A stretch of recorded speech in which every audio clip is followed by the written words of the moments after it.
Thank you all. Thanks for coming, please. Wendy, thank you very much. I'm proud of you. I'm proud of your dedication. It is a great country where Wendy could come from a Head Start program and is now a leader in the movement to make sure Head Start fulfills the promise of the program. First, I want to thank the good folks here at Highland Park Elementary School for letting me come by and see a program which works. I don't know if the people in the state of Maryland know this. I know the governor does, that the teachers here and the program here uses a strategy, what they call the Center for Improving Readiness for Children, Learning, and Education, CIRCLE, which is a model program. It's a program that incorporates profound and simple reading lessons necessary to lay the foundation for future readers. And it's a program that's working. There's a strong emphasis on learning. There's obviously the continued Head Start focused on good nutrition and health care. This program also works well because the parents are involved. And so I've really come to say a couple of things. One, I want to thank the good folks at this learning institution for your focus and dedication. I also want to say that this is possible, this program is possible to be spread around the country. I mean, this is what we need to do. That's what we're here to talk about. We're really here to talk about how to make sure Head Start works. I'll never forget the lady in Houston, Texas, who stood up at one time and she said, "Reading is the new civil right." Her point was that if you can't read, it is hard to access the greatness of America. And if reading is the new civil right, a good place to start with civil rights is at the Head Start programs all across the country. And that's what we're here to talk about, how to make them work better. They're working okay. We want better than okay in America. We want excellence. Wendy understands that, and I want to thank her for working with my Secretary of the Department of Health and Human Services, Tommy Thompson. I appreciate you coming, Tommy. And I appreciate my friend Rod Page. He's the Secretary of Education. If you notice, the two secretaries are here, Health and Human Services and Education. The idea is to combine both focuses, both departments into one when it comes to Head Start. The Head Start program will stay under Tommy's purview, but we want it to become an education department as well. I mean, after all, you got 1 million kids gathered together at one time during the day. And if you got 1 million kids that may be, as they call in the education world, at-risk readers, let's get it right early then. That's what we're saying. And that's what this initiative is attempting to do. I appreciate Bob Ehrlich, the governor of this great state. He knows what he's doing when it comes to education. He's got a great wife, the First Lady Kendall, with us as well. Governor Ehrlich sets high standards. He challenges what I call the soft bigotry of low expectations. He understands if you lower the bar, assign certain kids to failure based upon demographics, that's precisely what you'll get in the state of Maryland. So he says we ought to raise the bar. He believes every child can learn. And so does Lieutenant Governor Michael Steele. They understand that high standards will yield high results. And the best place to start in achieving high standards is with the littlest of children. I want to thank very much Congressman John Boehner for coming today. The congressman is not from Maryland, he's from Ohio. But he's an important figure since he's the chairman of the House Education Committee, which is marking up legislation which will help us spread excellence through the Head Start programs all across the country. Congressman, thanks for coming. I look forward to continue to work with him. He also is one of the authors of what we call the No Child Left Behind Act, which I'll talk about a little bit later. But the No Child Left Behind Act essentially says we expect every child to learn, and there's going to be high standards and strong accountability measures through every state in the union. In return for increased Title I funding and in return for an increase in the federal budget of Elementary and Secondary Schools Act money, we expect results. You see, we're not going to just spend money and hope something positive happens. We're going to spend money and see results. Well, if you believe in high standards and accountability, then it's really important to get the young kids up to the starting line at the same time.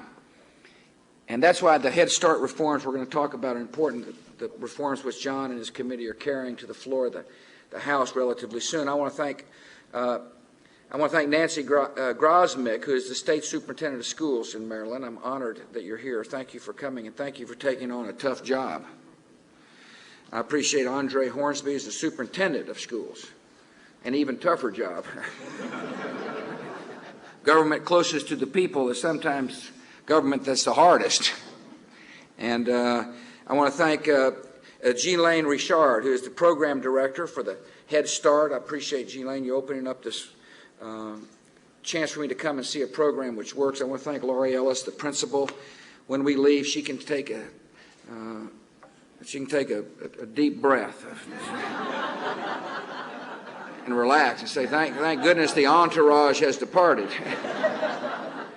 I appreciate the Tanya Riggins, who's the Highland Park Head Start Center Coordinator. I want to thank Lisa Dunsmore and Alice Williams, the two fine teachers we had to meet. For the teachers who are here, thank you for doing what you're doing. You're a part of a noble profession, an incredibly important profession for the future of this country. You know what I know, that reading is the key to all learning. That's where you got to start. And the research, I see some of my friends from the National Research Council and National Institutions of Child Health who are here. Reed Lyons is an expert. He's not a political person, he's a scientist. He understands how the brain works, and he spent a lot of time analyzing what works and what doesn't work. He caught my attention when I was the governor of Texas. I was asking the question, are you sure we can teach kids, these so-called impossible to teach? He said, not only sure, I know it. I'm absolutely certain. And so he started doing research to convince people about the real future. And he says that he and his fellow researchers that preschoolers can learn much more than we ever thought possible about words and sounds. In other words, society had limited how much a preschooler could learn. At least our imaginations weren't very open. We kind of felt like certain things were impossible to, certain knowledge was impossible to impart to our children, particularly the young. So I want to thank Reed and the good folks who are focusing on science and who've opened up a tremendous realm of possibility now to achieve that which we want, a literate America. He also says, or he and the other researchers say, and this is just as important, kids love to learn, and they love to learn to read. Even the youngest child can learn that we read words and letters from left to right, or that letters are associated with sounds. Even the youngest of toddlers can figure that out over time. In one exercise, children clap for each syllable in a word. They can trace letters on a page to begin to understand the movements we use to write. They can play word games and learn rhymes and songs that help them to develop their own vocabulary. That sounds like kind of a simple curriculum, but it is research-based, all aimed at laying the foundation for children to become good readers. These are what we call the building blocks, and these building blocks need to be a part of Head Start programs all across America. That's the mission. That's the goal. Research also shows that if children do not develop these skills before they reach kindergarten, they will struggle to achieve success in their lives. Now, we need to listen to that kind of research in America. If the scientists come together and say, if we fail in our mission to give children the foundation necessary for read, they will fall behind and may not be able to develop the skills necessary so they have to struggle in life. This is an opportunity that we better not miss. We cannot let our children down. Now look, Head Start is a great opportunity to provide the foundation for reading. And first, I just want everybody to understand, Head Start does a good job of giving children nutrition and medical care. That has been primarily the focus, and the program needs to be applauded for meeting that goal. And nobody in this room wants Head Start to change that focus. We just want an additional focus to Head Start. And the Head Start focus is teaching the basics for reading and math. That's the new focus, along with health and nutrition. The Department of Health and Human Services did a report, and here's what it said. Even though most children in Head Start make some educational progress, most of them still leave the program with skills and knowledge levels that are far below what we expect. Now, in my line of work, if you see a problem, you address it. And I see that as a problem. If we're not meeting expectations, if we're not challenging the soft bigotry of low expectations, let's start right now in America. We want Head Start to set higher ambitions for the million children it serves. And so I laid out a plan. Every Head Start center must prepare children to succeed by teaching the basics of learning and literacy. That's the cornerstone of the plan. And every Head Start teacher must have the skills necessary to do so. And so we started last year, we launched the Strategic Teacher Education Program, STEP, to train 3,300 Head Start teachers and supervisors in the Circle program, which is used right here at this school. In other words, it's a go-by. It is a curriculum. It's easy to understand. It's easy to teach. It's easy to implement. It is not a difficult chore for a teacher to take the basic learning from the Circle program developed by the scientists and implement it at the Head Start program in which he or she teaches. Tanya Riggins, the assistant Head Start supervisor at Highland Park, was one of the teachers in the program. Tanya and thousands of other trained teachers went back to train other teachers at the programs. So it's we started with 3,300. Those 3,300 went back to their local communities and taught the teachers with whom they teach how to teach a basic curriculum. It is, and by the way, as new teachers are added, they too will be given the tools necessary to teach the program. Now, in order to make sure that the Circle program is, and other curriculum which work or are being used, is working, I believe there needs to be an evaluation program. And after all, if we're spending a lot of taxpayers' money, which we are, it makes sense to determine whether or not these programs are in fact laying the foundation for reading. Now, I fully understand a 4-year-old child is not going to take a standardized test. That would be absurd. It would be, we would be defeating the purpose of accountability before we even began. If we said, okay, we'll give standardized tests to 4-year-olds, but we can have children assessed by asking simple questions. Do you know words go left or right? Are you able to identify certain sounds? Are they developing key skills necessary?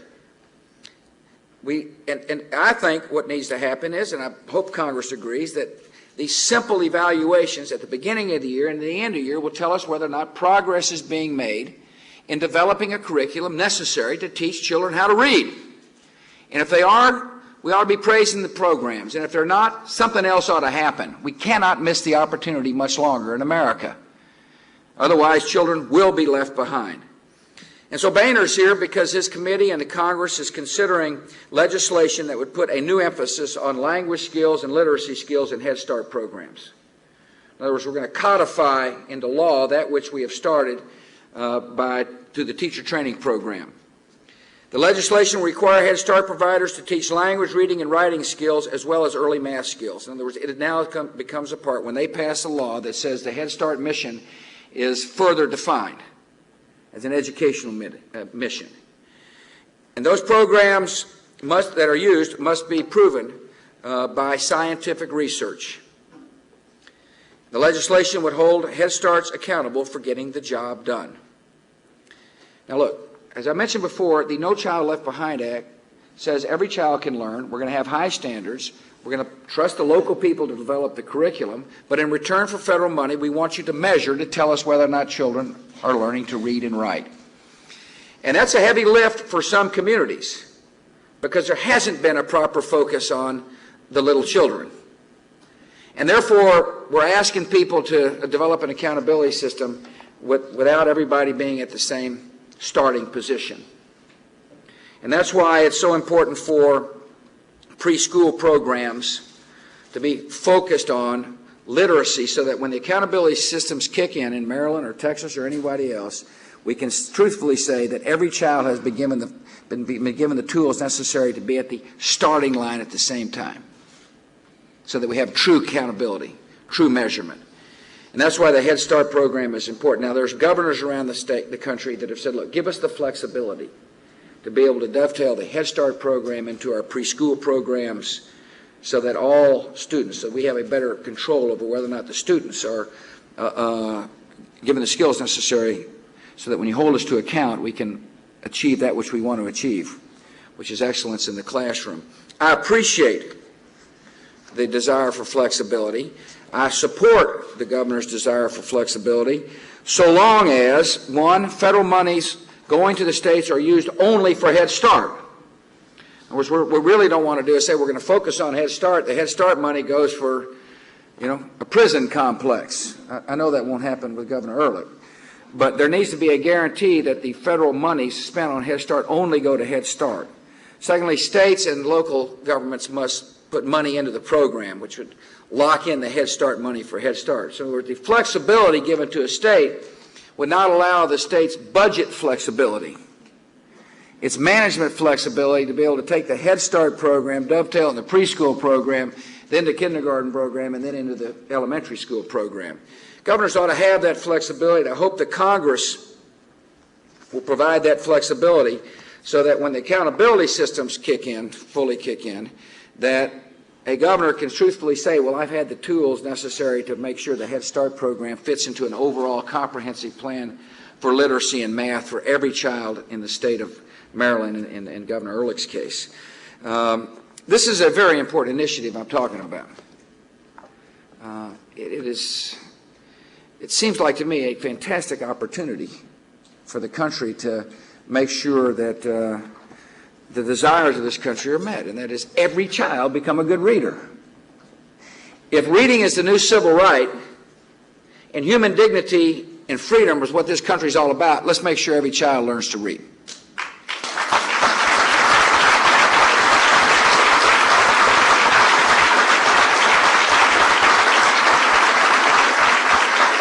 So I want to thank you for giving me a chance to come today. We know what works. We've got the pros and the experts that have laid out a curriculum that will help us achieve a goal. We got 1 million kids anxious to learn, showing up on a daily basis at Head Start programs all across the country. We got teachers who want to teach. We're writing the checks for the local governments, so the local Head Start programs. Let's combine it all into a comprehensive strategy that will allow us all to say we have done our duty for future generations of children by laying the most important foundation of all, and that is the ability for each child to learn to read. I know it can happen. There's no doubt in my mind. I want to thank those of you who are working on the front lines of education. I appreciate your willingness to accept a new mission to be incorporated with the old mission.